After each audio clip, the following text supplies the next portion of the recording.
Sir वक्फ के बारे में आपका क्या विचार है?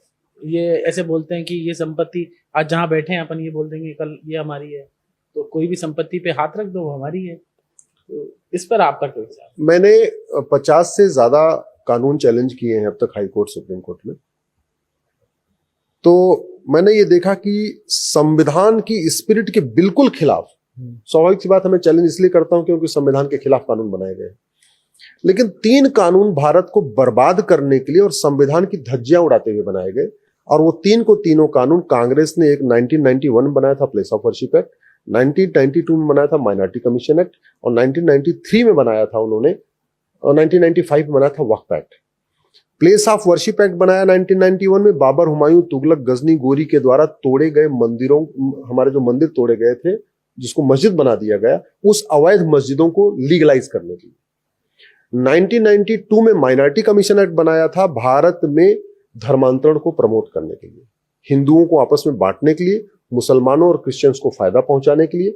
एक तरफ मुस्लिम्स क्रिश्चियन को फायदा हो, दूसरी तरफ हिंदू आपस में जैन बौद्ध सिख में बट जाए पूरी तरीके से। और तीसरा जो उन्होंने बनाया 1995 में, वो बनाया भारत की जमीन पे कब्जा करवाने के लिए, जिसको कहते हैं वक्फ एक्ट। तो लैंड जिहाद के लिए 1995 में वक्फ एक्ट बनाया, धर्मांतरण जिहाद कराने के लिए 1992 में माइनॉरिटी कमीशन एक्ट बनाया, और बाबर, हुमायूं, तुगलक, गजनी, गोरी के इलीगल काम को लीगलाइज करने के लिए उन्होंने 1991 में प्लेस ऑफ वर्शिप एक्ट बनाया। इन तीनों को हमने चैलेंज किया हुआ है, हरिशंकर जैन जी ने चैलेंज किया हुआ है, हम लोग उसकी लड़ाई लड़ रहे हैं। वक्फ एक्ट, पहली बात तो आप समझिए, भारत के संविधान में WAQF नाम का शब्द ही नहीं है। अच्छा, वक्फ शब्द है ही नहीं है, वक्फ विदेशी शब्द है। भारत में हम उसको दान कहते हैं, अंग्रेजी में उसको चैरिटी कहते हैं, राइट। संविधान में जो शब्द यूज किया गया है वो चैरिटी शब्द यूज किया, अंग्रेजी में बना हुआ है तो चैरिटी यूज किया, जो हिंदी में जो लिखा है दान ही लिखा हुआ है, वक्फ तो कहीं है ही नहीं। और संविधान में बहुत साफ साफ लिखा हुआ है कि कोई भी नियम कानून मजहब के आधार पर बिल्कुल नहीं बन सकता। कास्ट के आधार पर बन सकता है, वो केवल SC ST के लिए बन सकता है। लिंग के आधार पर बन सकता है, महिलाओं की फेवर में बन सकता है। भारत के संविधान में यह कहा गया कि सारे नियम कानून जेंडर न्यूट्रल होंगे, रिलीजन न्यूट्रल होंगे। केवल 2 कैटेगरी को छूट दिया, महिला और बच्चों को छूट दिया कि आप इनके लिए स्पेशल कानून बना सकते हैं, महिला आयोग बना दीजिए, बच्चों का चिल्ड्रन आयोग बना दीजिए, ठीक है, चाइल्ड कमीशन बना दीजिए, ऐसे SC ST कमीशन बना दीजिए, उनके लिए अलग से आप योजना लागू कर दिए कास्ट के आधार पे। बाकी मजहब के आधार पे, चूंकि भारत का विभाजन ही मजहब के आधार पे हुआ था, इसलिए संविधान निर्माताओं ने कहा मजहब के आधार पे कोई कानून नहीं बनेगा। ये जो वक्फ एक्ट है ये लैंड जिहाद को प्रमोट कर रहा है, कन्वर्जन जिहाद को भी प्रमोट कर रहा है। जैसे मैं आपको उदाहरण देता हूं कि ये जो वक्फ बोर्ड होता है, वक्फ ट्रिब्यूनल, ये राजधानी में होता है, हर जिले में नहीं होता। बिल्कुल। झाबुआ भोपाल से 700 किलोमीटर दूर है।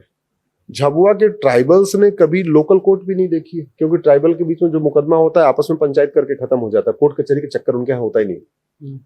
अब ये वक्फ बोर्ड झाबुआ के गांव आदिवासियों को नोटिस भेजता है कि भाई तुम्हारी ये पूरा गांव जो है ये वक्फ की प्रॉपर्टी है।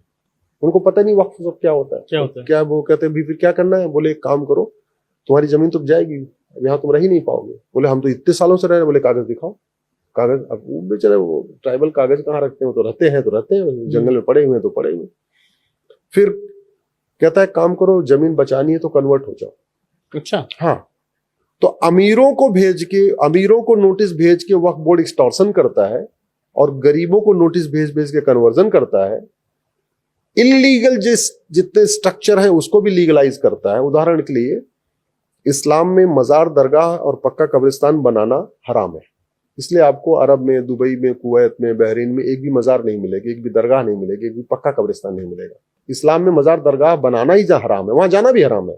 जैसे G20 का सम्मेलन हुआ तो अरब के सुल्तान MBS आए थे, सब लोग राजघाट गए, लेकिन अरब के जो किंग MBS वो नहीं गए। क्यों? क्योंकि राजघाट जो गांधी जी का समाधि स्थल है, वहां जाना, मत्था टेकना, ये ला इलाहा इल्लल्लाह का वायलेशन हो जाएगा। ला इलाहा इल्लल्लाह का मतलब अल्लाह के अलावा कोई इबादत योग्य नहीं है। जब कोई इबादत योग्य नहीं है, इसलिए राजघाट पे जाके मत्था टेकेंगे तो वो वायलेट हो जाएगा। मेरे मित्र हैं सर, 5 बार की नमाज पढ़ते हैं। मैं उनको बोला कि दरगाह क्यों नहीं जाते, बोले हमारे दरगाह जाते ही नहीं। हाँ, हमारे लिखा है, वही लिखा हुआ है, साफ लिखा हुआ है भाई। गांधी जी की समाधि स्थल पे जाना, देवरावा बाबा की समाधि स्थल पे जाना, राम देवड़ा जाना और दरगाह पे जाना तो बराबर हो गया ना। इसलिए तो यहाँ पे वक्फ बोर्ड क्या कर रहा है, मज़ारे बनवा रहा है उसको वक्फ प्रॉपर्टी डिक्लेयर कर रहा है, दरगाहों को वक्फ प्रॉपर्टी डिक्लेयर कर रहा है, जो चीज इस्लाम में हराम है उसको भी वक्फ प्रॉपर्टी डिक्लेयर कर रहा है। दूसरा, भारत में मुस्लिम बना कौन, आप समझिए, ज्यादातर 95% जो गरीब हिंदू थे जो जजिया नहीं दे पाए वो कन्वर्ट हो गए, राइट। जिनके पास, जिसकी आर्थिक स्थिति इतनी खराब थी जजिया नहीं दे पाए, उनकी आर्थिक स्थिति इतनी कैसे अच्छी हो जाएगी कि अपनी जमीन वक्फ करना शुरू कर देंगे, दान करना शुरू करेंगे।